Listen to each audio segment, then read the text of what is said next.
Hello everyone, this is Ss2000 here, and today I'm going to be here reading a creepypasta, or at least something based off creepypasta for Luigi's Mansion. So, yeah, I hope you guys enjoyed the sound theme right there. Anyways, let's go and jump into it. I used to be a game tester for Nintendo, who in turn for me, testing and reviewing their games would give me a small amount of money. It was hardly enough to live off of, but combined with the income of my part-time job, it wasn't that bad. All the games they sent me were still in beta stage, and although some were glitchy,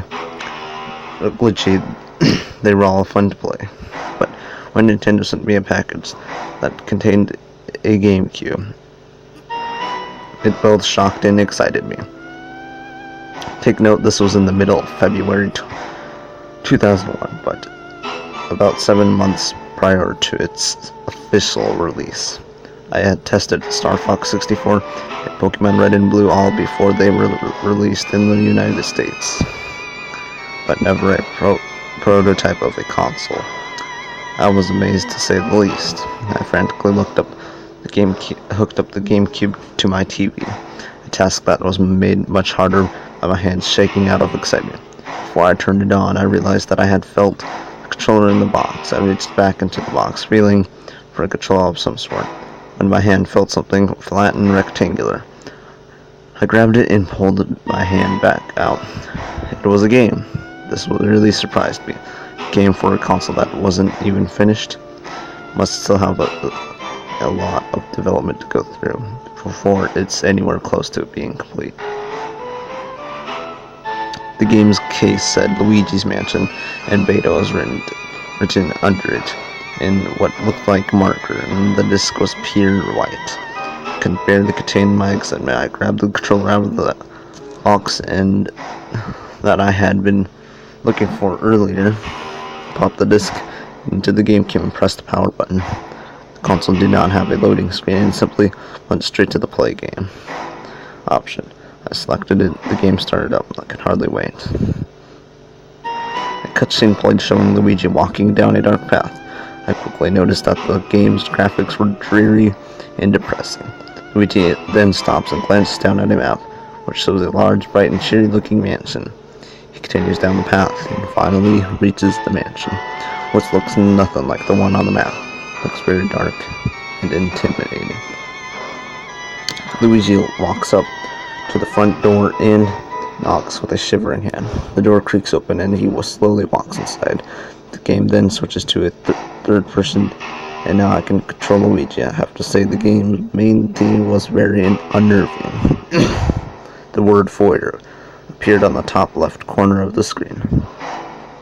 I walked up some stairs and entered a door. Upon doing this, a cutscene played showing portraits in the dark group start to shake. A text box popped up that simply said, "We have your brother." The ghost then circled around Luigi and he screamed, and the screen blacked out. The next scene showed Luigi walking up in a completely different room. There was a stable behind him. I could control Luigi once more, and I walked over to the table and interacted with it. Luigi then picked up a flashlight off the table, and a text box appeared that said, "Obtained flashlight." I then walked out of the room, and was in a large hallway with lots of doors. The rest of the game played well, and you had to shine your flashlight on a ghost, which caused the counter to go down. Once it reached 0, the ghost would disappear. Clearing a room full of ghosts would give Luigi treasure and keys to other rooms. Some ghosts were harder to defeat than others, making you figure out a specific weakness for each. A father in a rocking chair would only be signed on when he yawned. A chef in the kitchen would only appear if you ate his food. It was fun. Everything played normally like this until I reached a room called the Safari Room. In the room there was mounted deer heads and 2 tables with leopard skins on them, but I was shocked to see a human skeleton slumped in a chair in the corner of the room. It was dressed as an Australian hunter, and there were empty bottles on the floor around him, but What I noticed next was he had a small pistol in his skeletal hand and a hole in the side of his head. This suicide reference chilled me to the bone. I tried to exit the room, and this triggered a text box to appear which said, "I'm going to kill you and mount you on my wall." He then pointed the pistol at Luigi and fired. The screen went black, and Luigi screamed. Luigi was then transported to a room called the telephone room. He looked very pale, and his eyes were droopy, and his pupils were gone.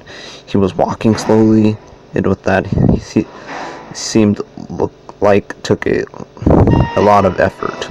Suddenly, the telephone in the center of the room started to ring. I walked Luigi over to answer it. As soon as Luigi put the phone to his ear, lightning flashed, and the light that shone through the window showed Luigi's shadow hanging from a noose in the back of the room. The person on the other end of the line said, "Mario is dead." Luigi screamed and dropped the phone and his flashlight, which broke on the floor. The room was now pitch black. I listened to Luigi sob in the darkness for about 2 minutes. The sobbing then turned to screaming. Then a horrifying loud snapping sound played. Then a horrifyingly loud snapping sound played through the speakers, followed by a soft choking sound. Then everything was silent. Lightning flashed and Luigi was hanging from a noose. A message came up on the screen that said, "Good night," in red letters. The screen went black and the GameCube turned off. I now sat in my own pitch black room, shaking, this time out of fear. I felt something warm drip on my hand and realized that I had bitten my lip pretty hard and the blood was dripping down my chin. The next morning I shipped the GameCube and the game back to Nintendo. A week later I got a letter from Nintendo apologizing for accidentally sending me a beta version of Luigi's Mansion. Well, that wasn't too long. It was like only 7 minutes. Or I guess that was a pretty good creepypasta. So it was like a website by Some Ordinary Gamer. That's like a channel on YouTube that's titled Some Ordinary Gamer, so it must be from him reading a creepypasta on his channel. So that's what he does. He reads gaming creepypasta on his channel and other stuff. Anyways, I hope you guys enjoyed this creepypasta video, and I guess I'll see you guys on the next video. And the next time I might read a creepypasta is only around Halloween, so suggest any creepypasta around the time. Alright, bye-bye.